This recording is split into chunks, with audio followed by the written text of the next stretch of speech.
Assalomu alaykum jigarlar. Ko'pchilik kommentariy yozdi. Uy oldi tarafdan ham bitta ko'rsating deydi. Bu obyektimiz Zominda bo'lgan. Zomin sentrda bo'lgan. Obyektimiz oldi tarafi. Ichkaridagi qigasini ham video ko'ramiz. Apalkalargacha bizib tayyor bo'lganmiz.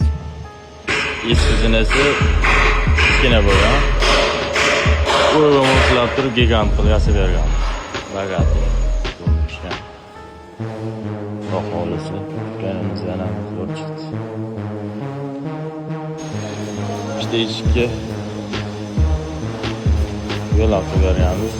Oldingi videoda eshik yuqoridan qayerga chiqadi deyishgan ekan. Bu tarafdan eshik bor, bu tarafdan eshik bor. Yana ham tekis yo'l bo'lgan. Bu tarafimiz 280, ikkita yon, 140 dan bor bu taraflar.